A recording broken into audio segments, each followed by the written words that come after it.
8 de maio. Que dia lindo!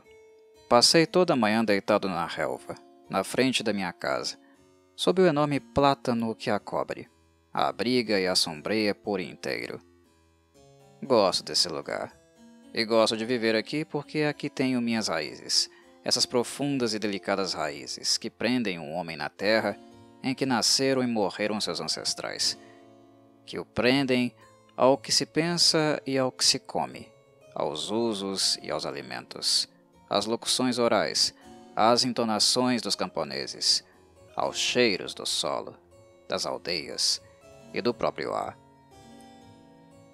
Gosto de minha casa onde cresci, de minhas janelas.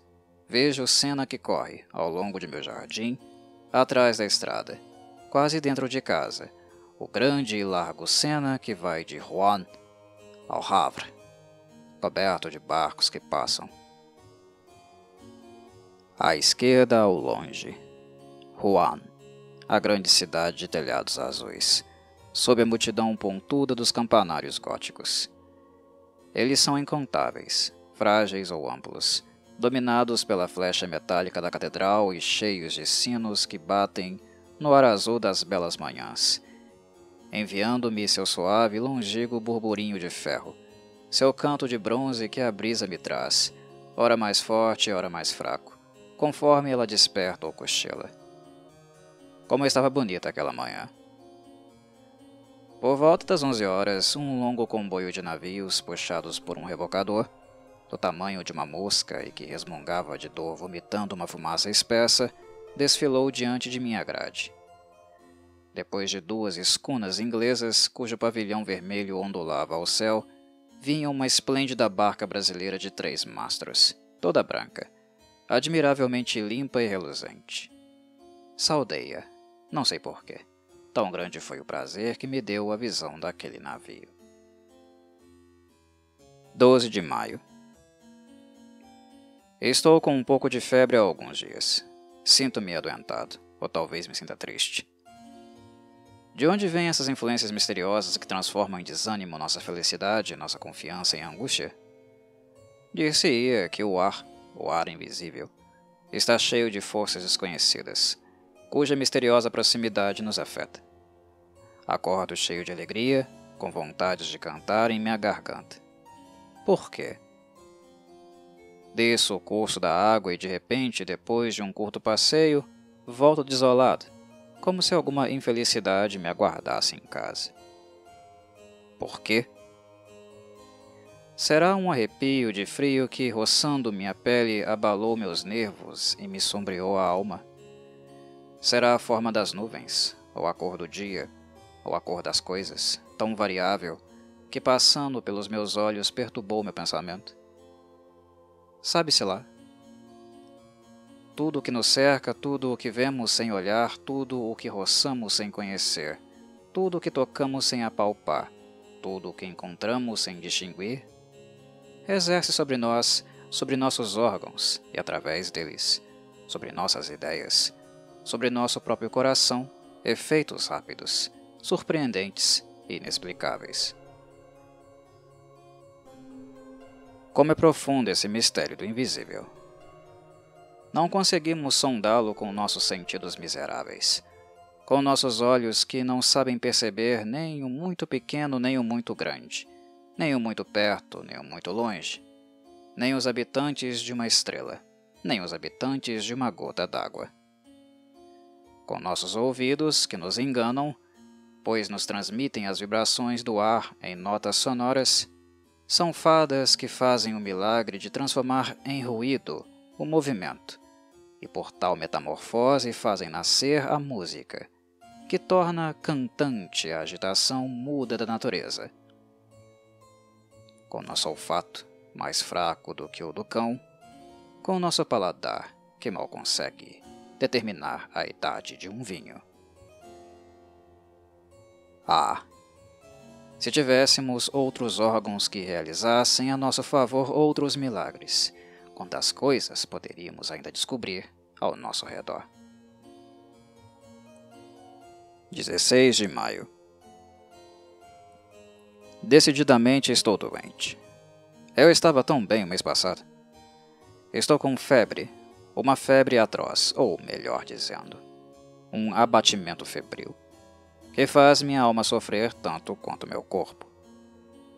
Tenho sem cessar essa terrível sensação de um perigo ameaçador, esse receio de uma infelicidade que chega ou da morte que se aproxima, esse pressentimento que é sem dúvida o ataque de um mal ainda desconhecido, germinando no sangue e na carne. 18 de maio. Acabo de ir consultar um médico porque não conseguia mais dormir. Ele achou meu pulso rápido, o olho dilatado, os nervos vibrantes, mas sem qualquer sintoma alarmante. Devo tomar duchas e beber brometo de potássio. 25 de maio. Nenhuma mudança. Meu estado realmente é estranho. À medida que a noite se aproxima, uma inquietação incompreensível me invade, como se a noite para mim ocultasse uma terrível ameaça. Janto depressa. Depois tento ler, mas não compreendo as palavras. Mal distingo as letras. Ando então de um lado para o outro em meu salão, sob a opressão de um medo confuso e irresistível, o medo do sono e o medo da cama. Por volta das 10 horas subo para o quarto. Mal entro, dou 2 voltas na chave e empurro os ferrolhos. Tenho medo. De quê? Eu nada temia até aqui. Abro meus armários, olho debaixo da cama e escuto... o quê? Será estranho que um simples mal-estar, talvez uma perturbação da circulação, a irritação de um terminal nervoso, um pouco de congestão, uma alteração no funcionamento tão imperfeito e tão delicado de nossa máquina vivente, possa transformar num melancólico o mais alegre dos homens, e num poltrão o mais bravo? Depois me deito e espero o sono como se esperasse o carrasco. Espero por ele com o pavor de sua vinda e meu coração bate e minhas pernas tremem. E todo o meu corpo treme no calor dos lençóis, até o momento em que caio de repente no repouso, como alguém cairia para se afogar num abismo de água estagnada. Não o sinto vir, como antes, um sono pérfido, escondido perto de mim, que me espreita, que vai me agarrar pela cabeça, me fechar os olhos, me derrubar. Durmo muito tempo, 2 ou 3 horas. Depois um sonho? Não, um pesadelo me envolve. Sinto perfeitamente que estou deitado e que durmo. Sinto e sei.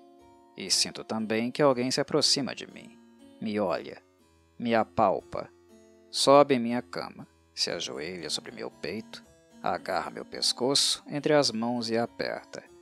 Aperta com toda a sua força para me estrangular.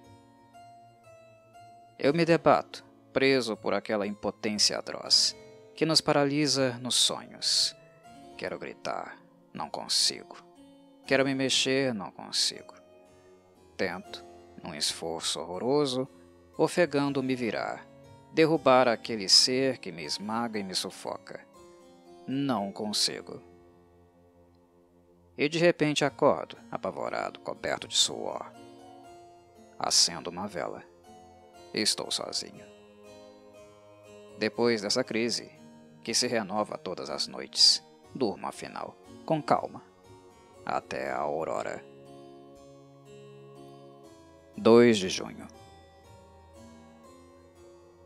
Meu estado se agravou ainda mais. Afinal, o que tenho? O brometo de nada adianta. As duchas de nada adiantam. Há pouco, para cansar meu corpo, entretanto tão exausto, foi dar uma volta pela floresta de Romea. Pensei a princípio que o ar fresco, leve e suave, cheio do cheiro de ervas e folhas, me injetava nas veias um sangue novo, no coração uma nova energia. Fui por um largo caminho de caça. Depois virei na direção de La Bouille, por uma aléia estreita, entre 2 fileiras de árvores inacreditavelmente altas que criavam um teto verde, espesso, quase negro, entre mim e o céu. Um tremor tomou conta de mim de repente. Não um tremor de frio, mas um estranho tremor de angústia. Apressei o passo, inquieto por estar sozinho naquele bosque, amedrontado sem razão, estupidamente, pela profunda solidão. De repente achei que estava sendo seguido, que andavam atrás de mim, bem perto, quase me tocando. Virei-me bruscamente. Estava sozinho. Atrás de mim vi apenas a Leia, larga e reta, vazia, alta, terrivelmente vazia. E do outro lado ela se entendia a perder de vista, sempre igual, apavorante. Fechei os olhos. Por quê? E comecei a rodar sobre mim mesmo, muito depressa, como um peão. Quase caí. Reabri os olhos. As árvores dançavam. A terra flutuava. Precisei me sentar. Então, eu não sabia mais por onde tinha ido. Estranha ideia. Estranha ideia. Não sabia mais mesmo. Fui pelo lado que estava à minha direita e voltei pela avenida que me tinha levado para dentro da floresta. 3 de junho. A noite foi horrível. Vou me ausentar por algumas semanas. Uma pequena viagem, sem dúvida, me fará bem. 2 de julho. Voltei. Estou curado. Aliás, fiz uma excursão encantadora. Visitei o Monte Saint-Michel, que não conhecia. Que vista, quando se chega, como eu, a Avranches, no final do dia. A cidade fica numa colina, e me levaram ao jardim público, na extremidade da cidade. Dei um grito de espanto. Uma baía imensa estendia-se à minha frente, a perder de vista, entre duas encostas afastadas que se perdiam ao longe na bruma. E no meio daquela imensa baía amarela, sob um céu de ouro e claridade, erguia-se escuro e pontudo um estranho monte, no meio da areia. O sol acabava de desaparecer e no horizonte ainda flamejante desenhava-se o perfil daquele fantástico rochedo que tem em seu pico um fantástico monumento. Assim que amanheceu, fui até ele. O mar estava baixo, como na véspera à noite, e eu vi erguer-se à minha frente à medida que me aproximava a surpreendente abadia. Depois de muitas horas de caminhada, cheguei ao enorme bloco de pedra que contém a pequena cidadela dominada pela grande igreja. Subindo a rua estreita e rápida, entrei na mais bela morada gótica construída por Deus sobre a terra. Grande como uma cidade, cheia de salas baixas esmagadas sob abóbadas e altas galerias sustentadas por frágeis colunas. Entrei naquela gigantesca joia de granito, tão leve quanto uma renda, coberta de torres de campanários esbeltos, para os quais sobem escadarias tortas e que lançam no céu azul dos dias, no céu negro das noites, suas cabeças bizarras cobertas de quimeras, de diabos, de animais fantásticos, de flores monstruosas, unidas umas às outras por finos arcos trabalhados. Quando cheguei ao alto, disse ao monge que me acompanhava: "Padre, como o senhor deve se sentir bem aqui?" Ele respondeu: "Está ventando muito, senhor." E começamos a conversar observando subir o mar, que corria sobre a areia e a cobria com uma couraça de aço. E o monge me contou histórias, todas as velhas histórias daquele lugar, lendas, sempre lendas. Uma delas me impressionou muito. A gente da região, do monte, afirma que se ouve falar à noite nas areias, depois que se escutam balir 2 cabras, uma com voz forte, a outra com voz fraca. Os incrédulos afirmam que são gritos das aves do mar, que ora parecem balidos, ora lamentos humanos.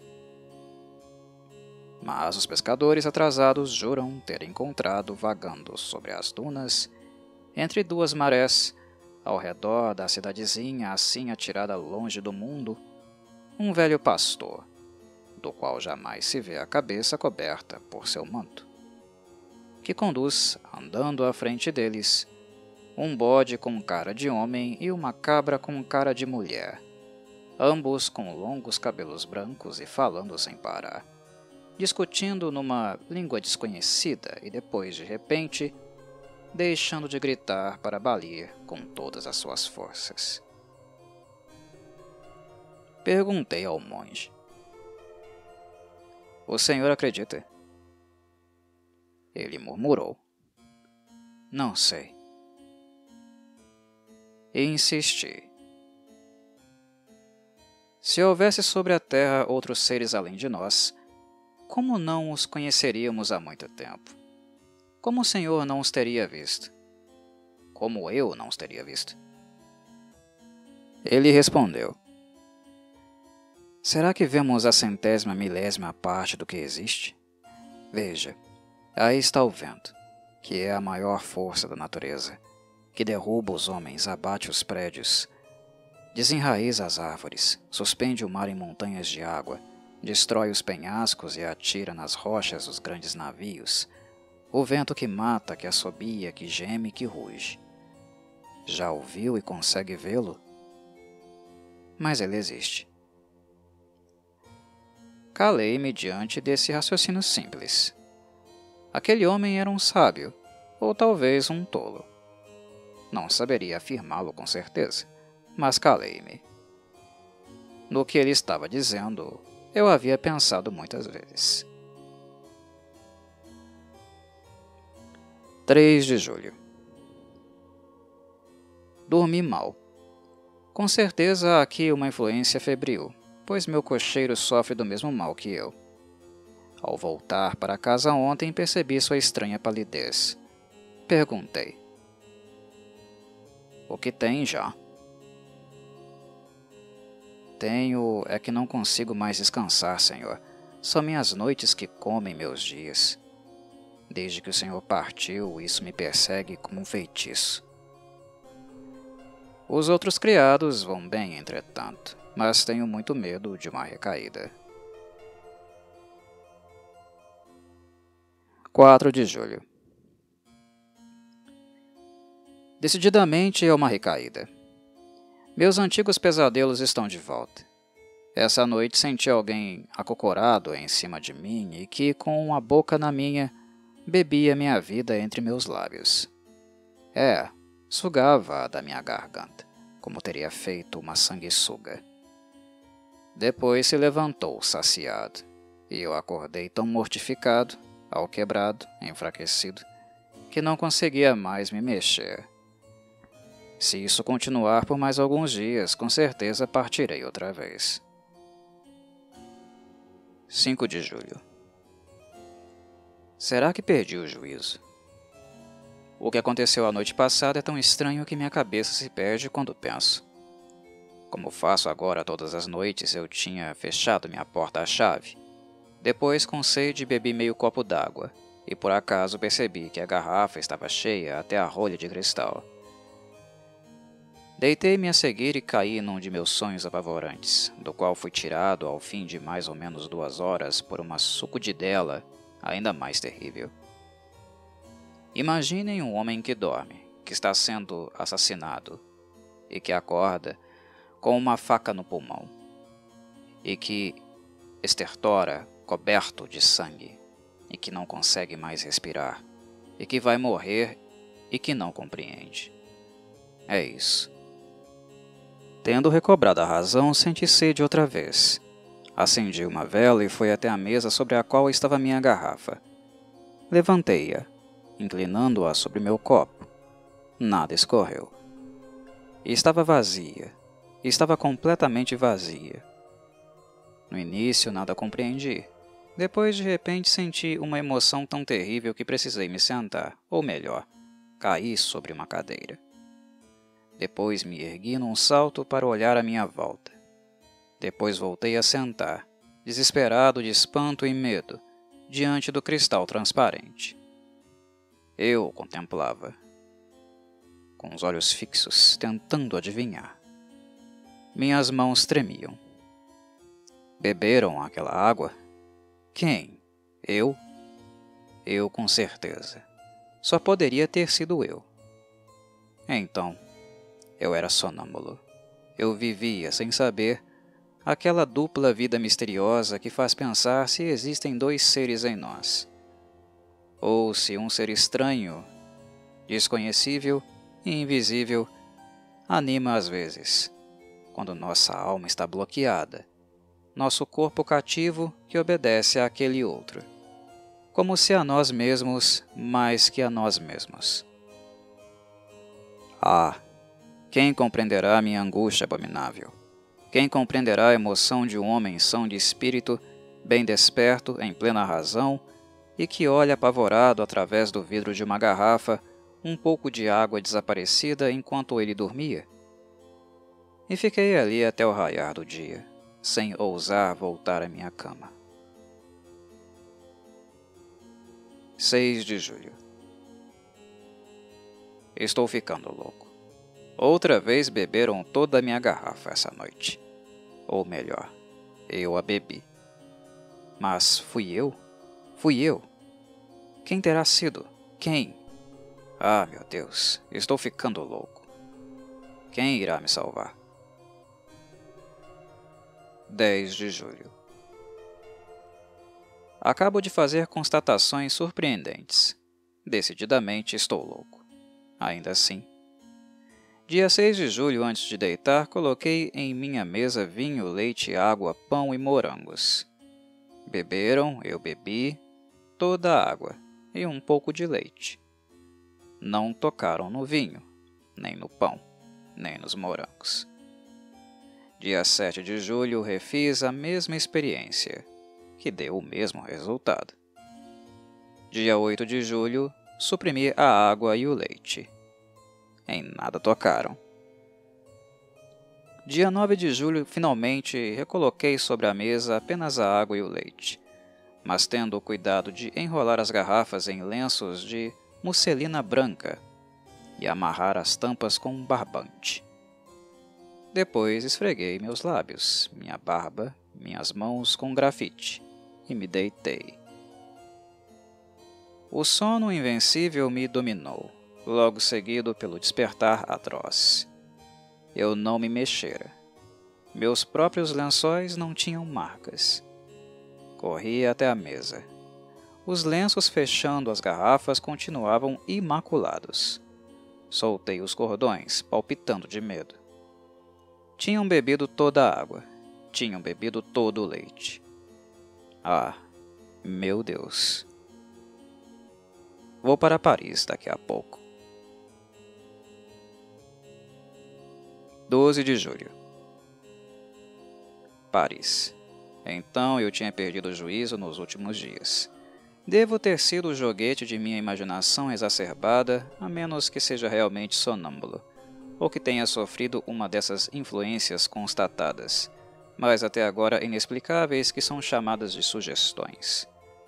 Em todo caso, minha aflição beirava a demência, e 24 horas de Paris bastaram para me recuperar.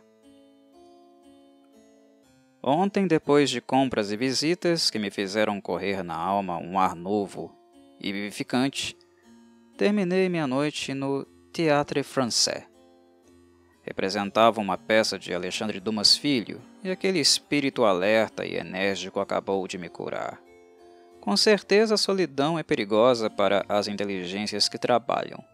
Precisamos ter à nossa volta homens que pensam e que falam. Quando ficamos sozinhos por muito tempo, povoamos o vazio com fantasmas. Voltei para o hotel muito contente. Pelos bulevares.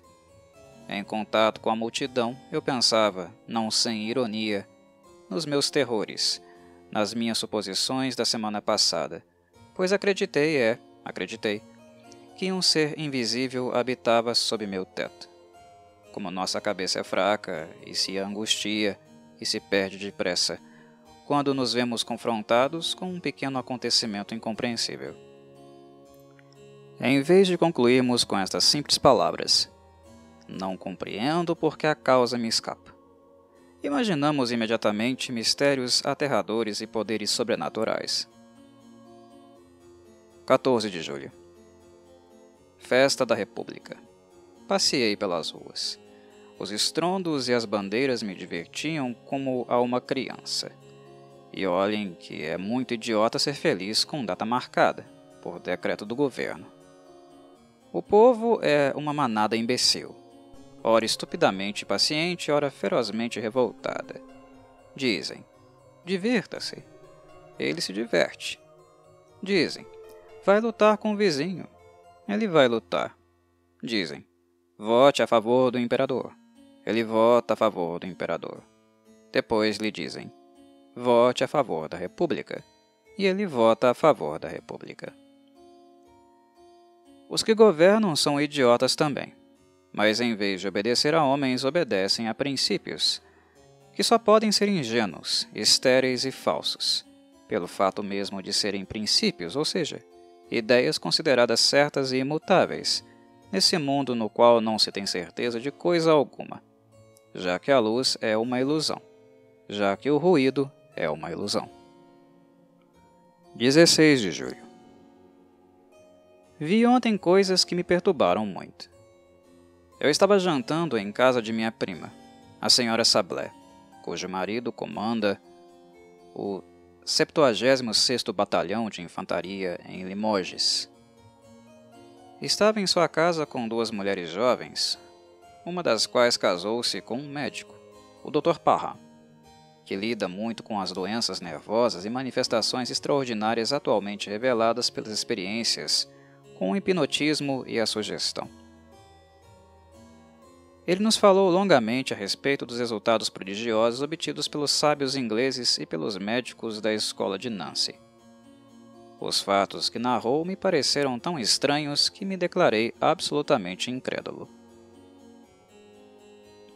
Estamos, afirmava ele, a ponto de descobrir um dos mais importantes segredos da natureza. Quero dizer, um dos mais importantes segredos desta Terra, pois ela tem com certeza outros lá em cima, nas estrelas. Desde que o homem pensa, desde que ele sabe dizer e escrever seu pensamento, ele se sente atingido por um mistério impenetrável por seus sentimentos grosseiros e imperfeitos, e trata de substituí-lo, através de um esforço de sua inteligência, à impotência de seus órgãos. Quando tal inteligência permanecia ainda em estado rudimentar, tal obsessão dos fenômenos invisíveis assumiu formas corriqueiramente apavorantes. Daí nasceram as crenças populares no sobrenatural, as lendas das almas penadas, das fadas, dos gnomos, dos fantasmas, eu diria mesmo a lenda de Deus, porque nossas concepções do operário criador, venham de que religião vierem, são sem dúvida as invenções mais medíocres, as mais estúpidas, as mais inaceitáveis saídas da mente amedrontada das criaturas. Nada mais verdadeiro do que a frase de Voltaire. Deus fez o homem à sua imagem, mas o homem fez igual com ele. Mas há pouco mais de um século parece que se pressente algo novo. Mesmer e alguns outros nos colocaram num caminho inesperado, e nós realmente chegamos, sobretudo nos últimos 4 ou 5 anos, a resultados surpreendentes. Minha prima, também muito incrédula, sorria. O Dr. Parran lhe disse: "A senhora quer que eu tente fazê-la dormir?" Quero sim." Ela sentou-se numa poltrona e ele começou a olhá-la fixamente, fascinando-a. Senti-me de repente um pouco agitado, o coração batendo, a garganta apertada. Via os olhos da senhora Sablé ficarem pesados, sua boca se crispar, seu peito ofegar. Ao fim de 10 minutos ela dormia. Fique atrás dela, disse o médico. E eu me sentei atrás dela. Ele colocou em suas mãos um cartão de visita, dizendo: Isto é um espelho. O que vê nele? Ela respondeu: Estou vendo o meu primo. O que ele está fazendo? Torcendo o bigode. E agora? Está tirando uma fotografia do bolso. Que fotografia é essa? A dele. Era verdade. E aquela fotografia acabava de me ser entregue, naquela mesma noite no hotel. Como ele está nesse retrato? Está de pé, com um chapéu na mão. Então ela enxergava naquele cartão, naquela cartolina branca, como teria enxergado num espelho. As moças apavoradas diziam: Chega, chega, chega! Mas o médico ordenou: A senhora vai se levantar amanhã às 8 horas, depois vai ao hotel em que está seu primo e vai lhe implorar que ele lhe empreste 5.000 francos que o seu marido está lhe pedindo e que ele lhe cobrará em sua próxima viagem. Então, ele a acordou. Voltando para o hotel, estive pensando naquela curiosa sessão e fui assaltado por dúvidas, não a respeito da absoluta, a insuspeitável boa-fé de minha prima, que eu conhecia como uma irmã, desde a infância, mas a respeito de uma possível trapaça do médico. Será que não ocultava em sua mão um espelho que mostrava a jovem mulher adormecida, junto com seu cartão de visitas? Os prestidigitadores profissionais fazem coisas igualmente estranhas. Cheguei ao hotel e me deitei. Ora, naquela manhã, por volta das 8h30, fui acordado por meu criado que me disse: Está aí a senhora Sablé, que pede para falar imediatamente com o senhor. Vesti-me às pressas e recebi minha prima. Ela se sentou, muito perturbada, olhos baixos e, sem erguer seu véu, me disse: Meu caro primo, preciso pedir-lhe um enorme favor. Qual, minha prima? Fico muito aborrecida por ter que lhe dizer isso, mas não há outro modo. Eu preciso realmente de 5.000 francos. Ora, vamos. Logo você? Eu preciso. Ou melhor, foi meu marido que me encarregou de consegui-los. Eu estava tão estupefato que gaguejava minhas respostas. Eu me perguntava se ela e o Dr. Parran não estariam zombando de mim, se aquilo não seria uma simples farsa preparada de antemão e muito bem encenada. Mas, olhando-a com atenção, todas as minhas dúvidas se dissiparam. Ela tremia de angústia, de tanto que aquela atitude lhe doía, e compreendi que tinha a garganta cheia de soluços. Eu sabia que ela era muitíssimo rica, e continuei. Mas como? Seu marido não pode dispor de 5.000 francos. Ora vamos, pense bem. Tem certeza de que foi ele quem disse para me pedir? Ela hesitou por alguns segundos, como se fizesse um grande esforço para remexer em sua memória, e depois respondeu: Foi sim, tenho certeza. Ele lhe escreveu? Ela hesitou outra vez, refletindo. Eu podia adivinhar o trabalho torturante de seus pensamentos. Ela não sabia. Sabia apenas que precisava me pedir 5.000 francos emprestados para seu marido. Então, ela ousou mentir. Ele me escreveu. Mas quando? Você nada me disse ontem. Recebi a carta esta manhã. Pode me mostrar? Não. Ela tinha coisas íntimas, pessoais demais, e eu Eu a queimei. Então é porque seu marido se endividou. Ela hesitou outra vez. Depois murmurou. Não sei. Declarei bruscamente. Acontece, minha cara prima, que eu não posso dispor de 5.000 francos neste momento. Ela deu uma espécie de grito de sofrimento. Oh, por favor, consiga-os. Ela se exaltava, juntava as mãos como se me suplicasse. Eu ouvia sua voz mudar de tom. Ela chorava e balbuciava, perseguida, dominada pela ordem irresistível que havia recebido. Oh, por favor, se soubesse como estou sofrendo, preciso deles ainda hoje. Fiquei com pena dela. Você os terá em breve, prometo. Ela exclamou. Ah, obrigada. Como você é bom. Continuei. Você se lembra do que aconteceu ontem em sua casa? Lembro. Lembra-se de que o Dr. Parran a fez dormir? Lembro. Muito bem.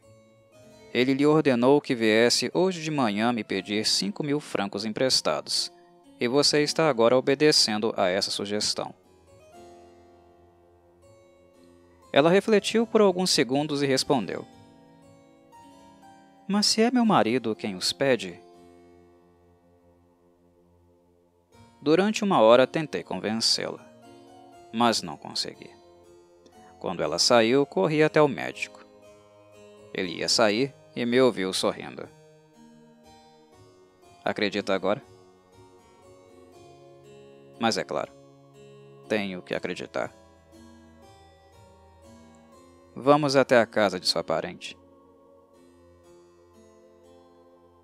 Ela já estava cochilando numa espreguiçadeira, exausta de cansaço. O médico tomou-lhe o pulso, observou-a por algum tempo, uma das mãos erguida na direção de seus olhos que ela fechou pouco a pouco sob o esforço insustentável daquela força magnética.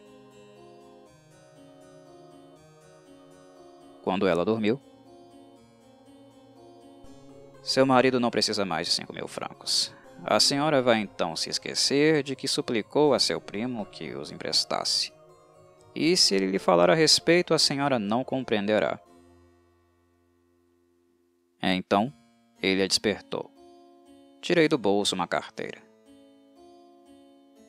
Eis aqui, minha querida prima, o que me pediu hoje pela manhã.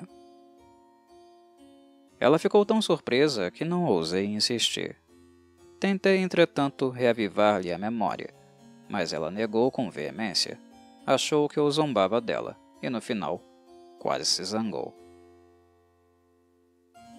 Foi assim.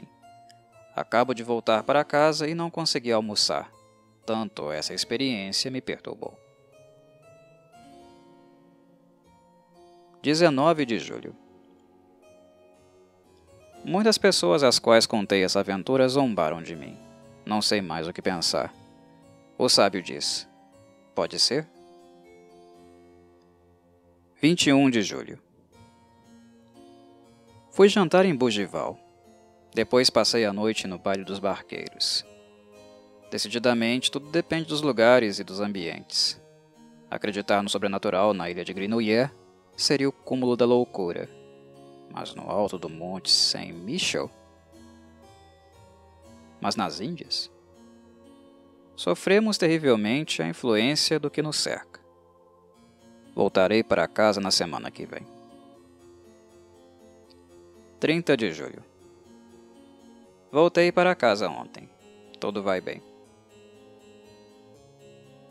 2 de agosto. Nada de novo. O tempo está fantástico. Passo os dias vendo o Sena correr. 4 de agosto. Discussões entre meus criados. Eles afirmam que alguém quebra os copos à noite nos armários. O criado de quarto acusa a cozinheira, que acusa a lavadeira, que acusa os outros dois. Quem é o culpado? Idiota quem dissesse. 6 de agosto. Desta vez não estou louco. Eu vi. Não posso mais duvidar. Eu vi. Ainda sinto frio até as unhas. Ainda estou com medo até a medula. Eu vi. Eu estava passeando às 2 horas em pleno sol pelos meus canteiros de roseiras, na aléia das roseiras de outono que começam a dar flor. Quando parei para olhar uma gigante das batalhas que tinha 3 flores magníficas, eu vi perfeitamente bem perto de mim.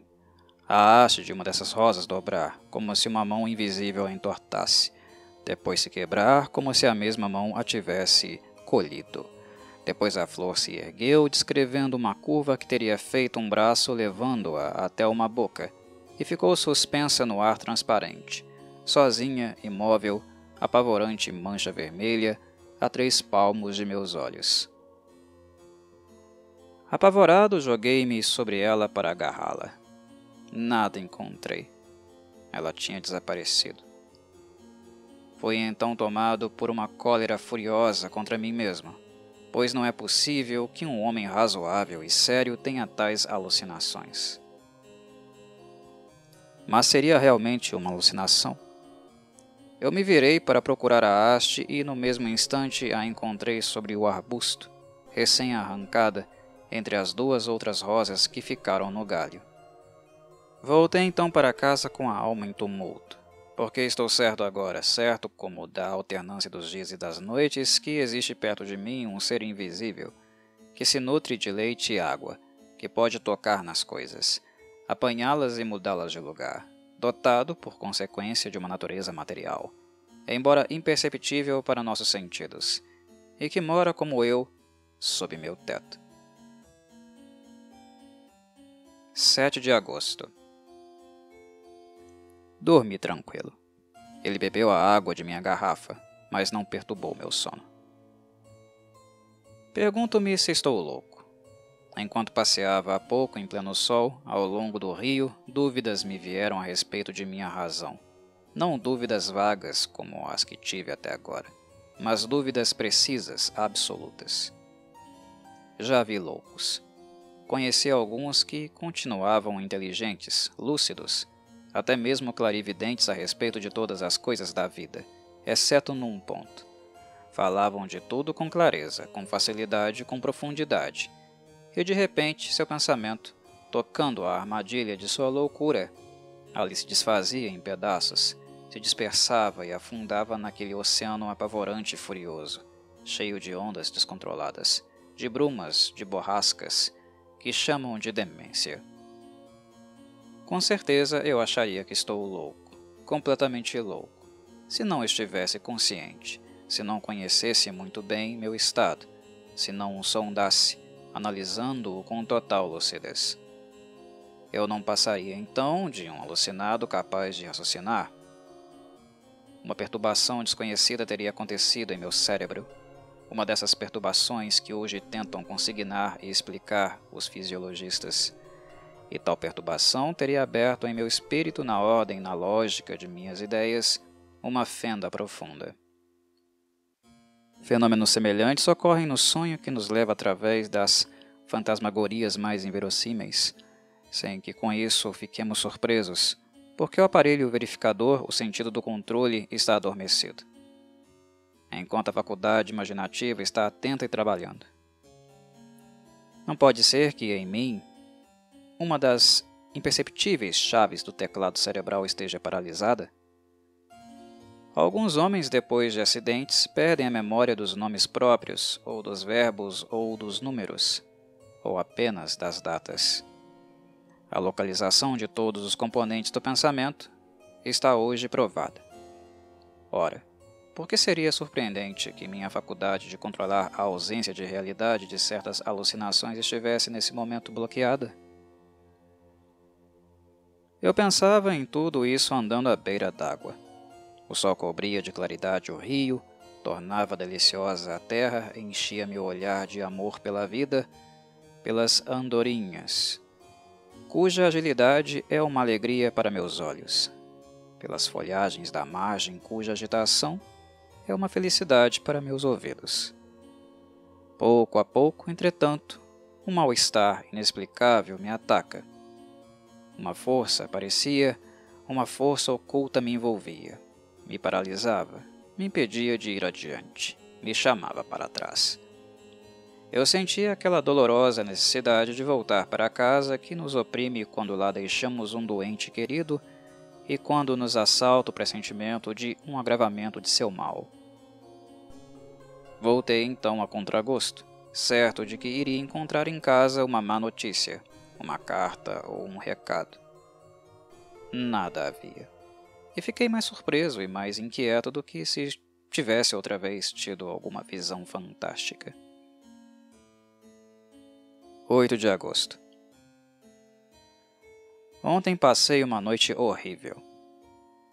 Ele não se manifesta mais, mas eu o sinto perto, me espiando, me olhando, me penetrando, me dominando e mais temível, ocultando-se assim, do que se manifestasse por fenômenos sobrenaturais, sua presença é invisível e constante.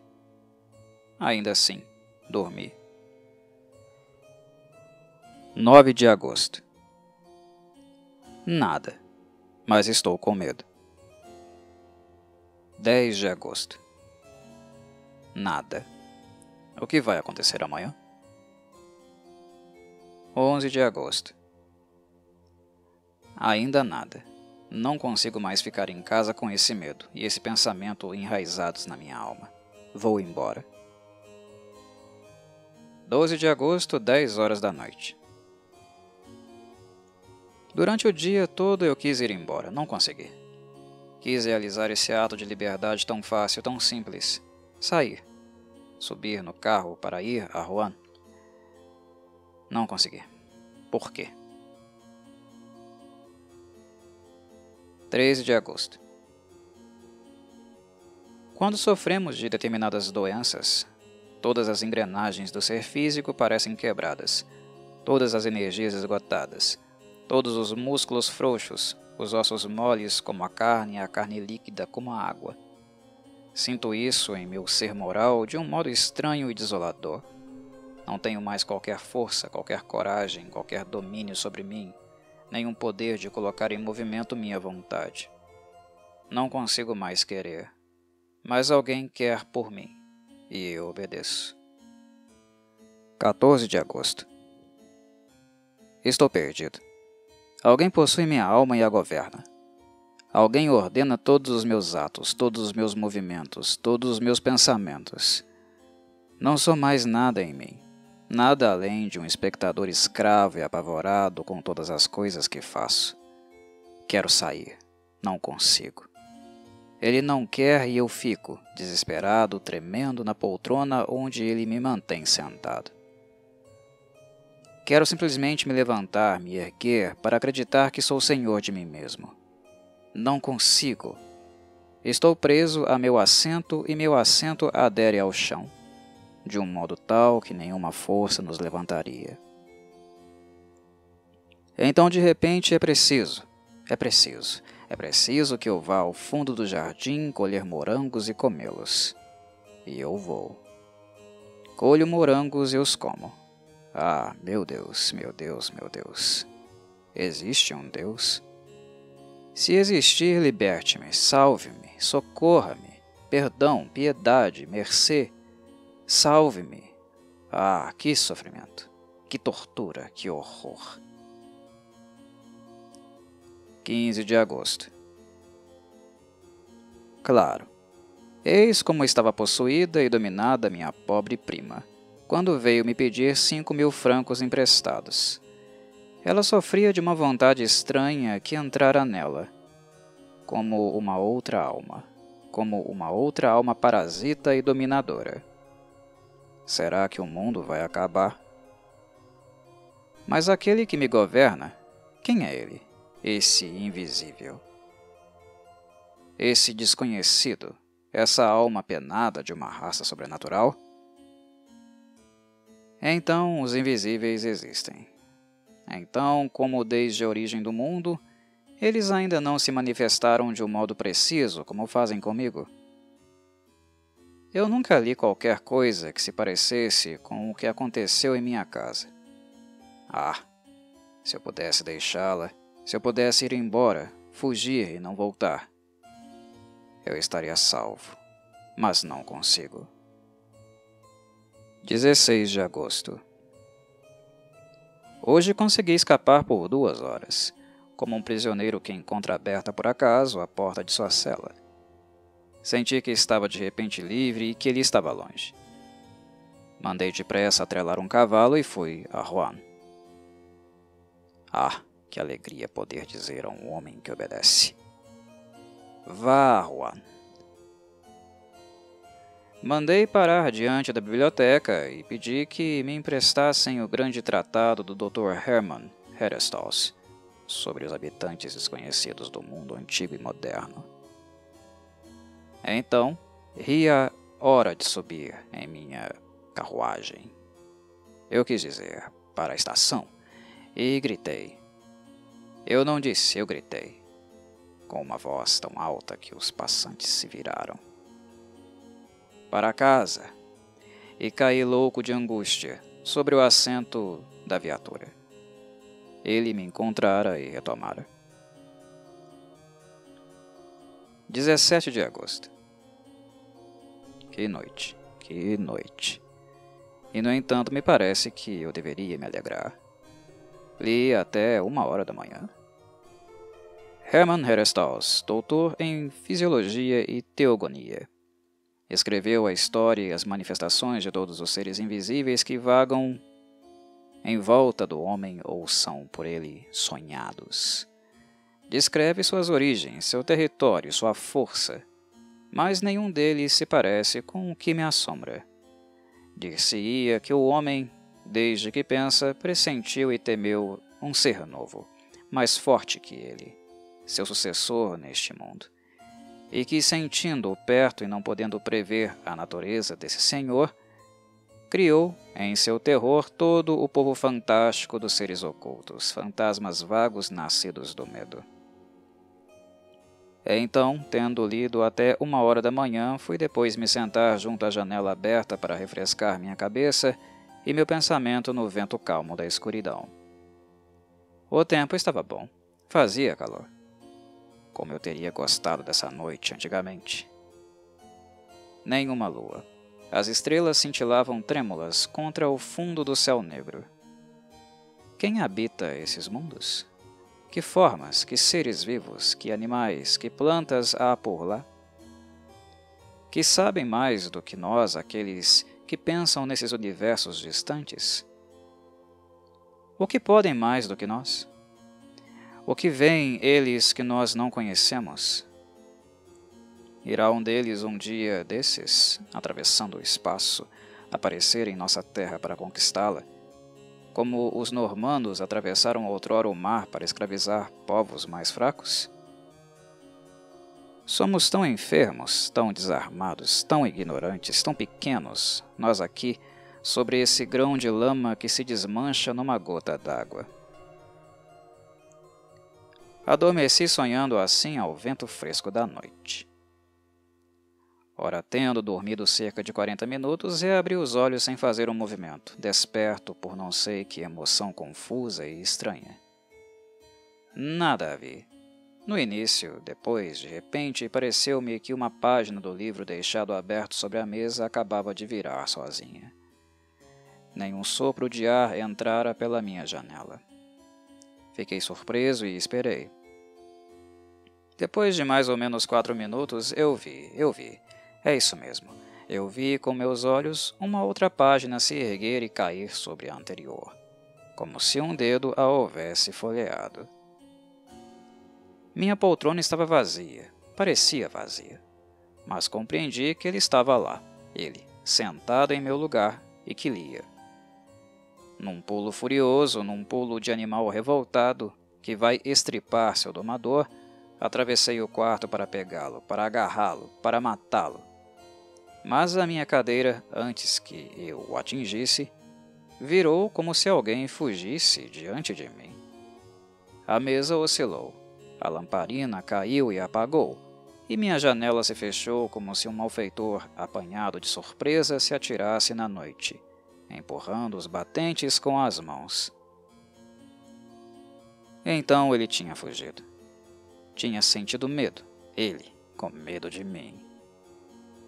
Então, amanhã, ou depois, ou qualquer dia, eu poderia tê-lo sob meu punho e esmagá-lo de encontro ao chão. Será que os cães às vezes não mordem e estrangulam seus donos? 18 de agosto. Pensei o dia todo. Ah, sim.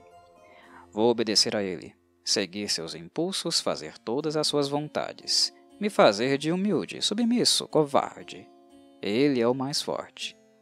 Mas vai chegar a hora. 19 de agosto. Eu sei de tudo.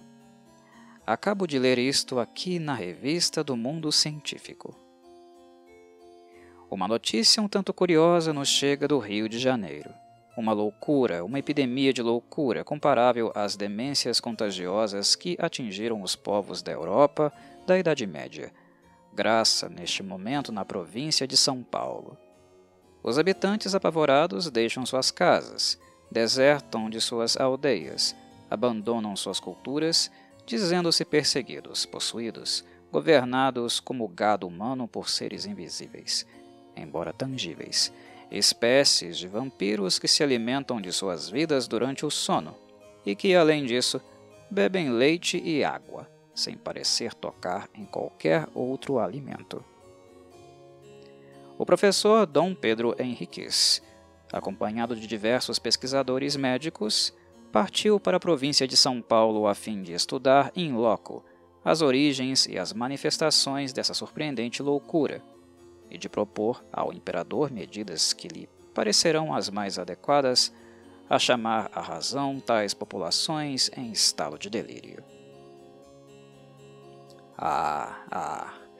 Eu me lembro. Lembro daquela bela barca brasileira de 3 mastros que passou sob minhas janelas subindo Sena, dia 8 de maio passado. Eu a achei tão bonita, tão branca, tão alegre. O ser estava a bordo, vindo de lá, de onde sua raça nasceu. E ele me viu. Ele viu minha casa também branca e saltou do navio na margem. Ah, meu Deus! Agora eu sei, adivinho. Acabou o reinado do homem. Acabou. Ele chegou. Aquele que despertava os primeiros terrores dos povos primitivos. Aquele que os padres inquietos exorcizavam, que os feiticeiros evocavam nas noites sombrias. Sem vê-lo ainda aparecer, a quem os pressentimentos dos senhores passageiros do mundo emprestaram todas as formas monstruosas ou graciosas de gnomos, espíritos, gênios, fadas, duendes.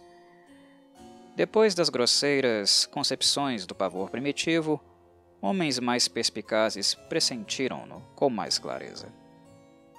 Mesmer o tinha adivinhado, e os médicos já há 10 anos descobriram de modo preciso a natureza de seu poder antes que ele próprio o exercesse.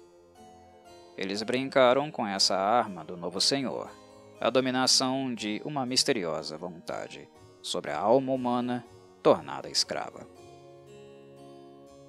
Chamaram-na magnetismo, hipnotismo, sugestão, sei lá. Eu os vi brincar como crianças imprudentes com essa terrível força. Malditos sejamos nós, maldito homem. Ele chegou. Como ele se chama? Parece-me que ele me grita seu nome e eu não o escuto. Sim, ele grita. Estou ouvindo. Não consigo. Repete. O Orlá. Ouvi. O Orlá. É ele, o Orlá. Ele chegou. O abutre comeu a pombinha. O lobo comeu o carneiro. O leão devorou o búfalo de chifres pontiagudos. O homem matou o leão com a flecha, com o gládio, com a pólvora. Mas o orlá vai fazer do homem o que nós fizemos com o cavalo e o boi. Sua coisa, seu servo e seu alimento, pela única força de sua vontade. Malditos sejamos nós. Ainda assim, o animal às vezes se revolta e mata aquele que o domou. Eu também quero. Eu poderia. Mas é preciso conhecê-lo, tocá-lo, vê-lo. Os sábios dizem que o olho do animal, diferente do nosso, não enxerga como o nosso. E meus olhos não conseguem enxergar o recém-chegado que me oprime. Por quê? Lembro-me agora das palavras do monge do Monte Saint-Michel. Será que vemos a 100ª milésima parte do que existe? Veja, aí está o vento, que é a maior força da natureza, que derruba os homens, abate os prédios, desenraiza as árvores, suspende o mar em montanhas de água, destrói os penhascos e atira nas rochas os grandes navios. O vento que mata, que assobia, que geme e que ruge. Já ouviu e consegue vê-lo? Mas ele existe. E eu continuava a pensar. Meus olhos são tão fracos, tão imperfeitos, que nem mesmo enxergo os corpos duros, caso sejam transparentes como vidro. Se uma vidraça sem manchas barrar meu caminho, eles me atiram sobre ela como o pássaro que entrou num quarto quebra sua cabeça nos vidros da janela. 1000 coisas além dessa os enganam e iludem. O que há de surpreendente, então, no fato de que não saibam perceber um novo corpo que a luz consegue atravessar? Um novo ser? Por que não? Certamente ele deveria chegar. Por que seríamos nós os últimos? Não o enxergamos, assim como todos os outros criados antes de nós? É porque sua natureza é mais perfeita, seu corpo mais fino e mais bem acabado do que o nosso tão frágil, tão grosseiramente concebido, atulhado de órgãos sempre cansados, sempre forçados como engrenagens complexas demais, do que o nosso, que vive como uma planta e como um animal, nutrindo-se com dificuldade de ar, de ervas e de carne, máquina animal presa de doenças, de deformações, de putrefações, ofegante, mal regulado, primitivo e estranho, engenhosamente mal feito, obra mal acabada e delicada, esboço de ser que poderia se tornar inteligente e magnífico. Somos apenas alguns, tão pouco, neste mundo, desde a ostra até o homem. Por que não um a mais? Uma vez decorrido o período que separa as sucessivas aparições de todas as diversas espécies? Por que não um a mais? Por que não, também, outras árvores de flores imensas, brilhantes e capazes de perfumar regiões inteiras? Por que não outros elementos além de fogo, ar, terra e água? São 4, apenas 4, esses pais que nutrem os seres. Que lástima! Por que não são 40, 400, 4000? Como tudo é pobre, mesquinho, miserável. Dado com avareza, inventado com frieza, feito com descaso. O elefante, o hipopótamo, quanta graça! O camelo, quanta elegância! Mas, dirão vocês, a borboleta, uma flor que voa. Sonho com uma que seria do tamanho de 100 universos, com asas das quais sequer consigo exprimir a forma, a beleza, a cor e o movimento. Mas eu a vejo. Ela vai de estrela em estrela, refrescando-as e perfumando-as com o sopro harmonioso e leve de sua passagem. E os povos lá de cima a veem passar, extasiados e encantados. O que tenho, afinal? É ele, o orlá, que me obceca, que me faz pensar tais loucuras. Ele está em mim, ele se torna minha alma. Eu vou matá-lo. 19 de agosto. Vou matá-lo. Eu o vi. Sentei-me à mesa ontem à noite e fingi escrever com muita atenção. Eu sabia que ele viria rondar em volta de mim, bem perto, tão perto que talvez eu conseguisse tocá-lo ou agarrá-lo. E então eu teria a força dos desesperados. Eu teria minhas mãos, meus joelhos, meu peito, minha testa, meus dentes para estrangulá-lo, esmagá-lo, mordê-lo, rasgá-lo. E eu o aguardava com todos os órgãos superexcitados. Eu tinha acendido minhas 2 lamparinas e as 8 velas de minha lareira, como se eu pudesse, naquela claridade, descobri-lo. À minha frente, minha cama, uma velha cama de carvalho com colunas. À direita, minha lareira. À esquerda, minha porta fechada com cuidado, depois de tê-la deixado aberta por muito tempo, para atraí-lo. Atrás de mim, um armário muito alto com espelho, que todos os dias me servia para me barbear, me vestir, e no qual eu costumava me olhar da cabeça aos pés sempre que passava diante dele. Então, eu fingia escrever, para enganá-lo, pois ele também me espiava. E de repente tive certeza de que ele lia por cima de meu ombro, de que ele estava ali, roçando minha orelha. Retesei-me, as mãos esticadas, virando tão depressa que quase caí. E daí? Podia-se enxergar tudo como em pleno dia e eu não me vi no espelho. Ele estava vazio, claro, profundo, cheio de luz. Minha imagem não estava lá dentro, e eu estava na frente dele. Eu via o grande vidro límpido de cima a baixo, e eu olhava para aquilo com olhos de louco, e não ousava mais ir em frente, não ousava mais fazer um só movimento, ainda que sentindo muito bem que ele estava ali, mas que me escaparia outra vez. Ele, cujo corpo imperceptível havia devorado meu reflexo. Como tive medo. Depois, eis que de repente comecei a me enxergar numa bruma, no fundo do espelho. Numa bruma como se através de um lençol d'água. Me parecia que aquela água escorria da esquerda para a direita, devagar, tornando a cada segundo minha imagem mais precisa. Era como o fim de um eclipse. O que me escondia não parecia possuir contornos claramente definidos, mas uma espécie de transparência opaca, clareando pouco a pouco. Consegui, afinal, me enxergar por completo, como faço todos os dias ao me olhar. Eu o tinha visto. O pavor ficou comigo, e ainda me faz estremecer. 20 de agosto. Matá-lo como?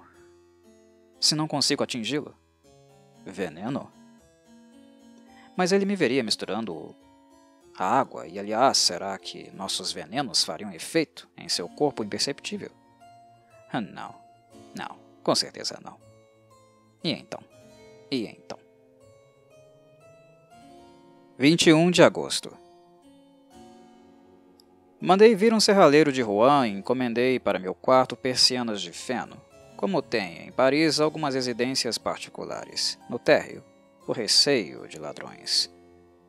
Ele me fará, além disso, uma porta igual. Estou fazendo o papel de medroso, mas pouco me importo. 10 de setembro. Rouen, Hotel Continental. Está feito. Mas será que ele está morto? Tenho a alma perturbada pelo que vi. Ontem, então, tendo o serralheiro colocado minha persiana e minha porta de ferro, deixei tudo aberto, até meia-noite, embora começasse a esfriar. De repente, senti que ele estava lá. E uma alegria louca tomou conta de mim. Levantei-me devagar e andei para a direita, para a esquerda, muito tempo para que ele não adivinhasse coisa alguma. Depois, negligentemente, tirei as botinas e botei meus chinelos. Então fechei a persiana de ferro, e caminhando a passos tranquilos para a porta, fechei também a porta com 2 voltas da chave. Voltando então para a janela, fixei-a com um cadeado. cuja chave botei no bolso. De repente compreendi que ele se agitava ao meu redor, que ele, por sua vez, estava com medo, que me ordenava que abrisse. Quase cedi. Não cedi, mas, encostando-me à porta, eu a entreabri, o suficiente para que eu passasse, andando de costas, e como sou muito alto, minha cabeça batia na verga. Eu tinha certeza de que ele não tinha conseguido fugir, e fechei-o sozinho. Que alegria! Eu o prendera. Então desci, correndo. Apanhei no salão, abaixo de meu quarto, minhas 2 lamparinas e joguei todo o óleo no tapete, nos móveis por toda parte. Depois ateei fogo e fugi, depois de ter fechado bem, com 2 voltas de chave, a grande porta de entrada. E fui me esconder no fundo do jardim, num grupo de loureiros. Como demorou! Tudo estava escuro, mudo, imóvel. Nem um sopro de ar, nem uma estrela, montanhas de nuvens que não se viam, mas que eu sentia sobre minha alma, tão pesadas. Eu olhava para minha casa e esperava. Como demorou! Eu já achava que o fogo tinha apagado sozinho, ou que ele o tivesse apagado, quando uma das janelas do térreo explodiu sob a pressão do incêndio e uma grande chama vermelha e amarela, comprida, mole, acariciante, subiu pela parede branca e beijou-a até o telhado. Uma claridade correu pelas árvores, pelos galhos, pelas folhas e um tremor de medo também. Os pássaros acordavam. Um cão começou a uivar. Pareceu-me que o dia estava nascendo. 2 outras janelas explodiram logo depois, e eu vi que todo o andar de baixo de minha casa não era mais do que um pavoroso braseiro. Mas um grito horrível, agudíssimo, dilacerante. Um grito de mulher percorreu a noite e 2 mansardas se abriram. Eu me esquecera dos criados. Vi seus rostos desesperados e seus braços que se agitavam. Então, desvairado de horror, comecei a correr para a aldeia berrando. Socorro! Socorro! Fogo! Fogo! Encontrei pessoas que já corriam e voltei com eles para ver. A casa agora não era mais do que uma fogueira horrível e magnífica. Uma fogueira monstruosa, iluminando toda a terra, uma fogueira na qual queimavam homens e na qual ele também queimava. Ele, meu prisioneiro, o ser novo, o novo mestre, o Orlá. De repente, todo o teto desabou entre as paredes e um vulcão de chamas jorrou até o céu. Por todas as janelas abertas sobre a fornalha, eu via a cuba de fogo e pensava que ele estava ali, naquele forno, morto. Morto? Talvez. Seu corpo? Seu corpo que a luz atravessava não seria indestrutível pelos métodos que matam os nossos? E se não estivesse morto? Talvez apenas o tempo tenha controle sobre o ser invisível e temível, porque aquele corpo transparente, aquele corpo invisível, aquele corpo de espírito deveria temer, ele também, os males, as feridas, as enfermidades, a destruição prematura? A destruição prematura? Todo o pavor humano dela decorre. Depois do homem, o Orlá.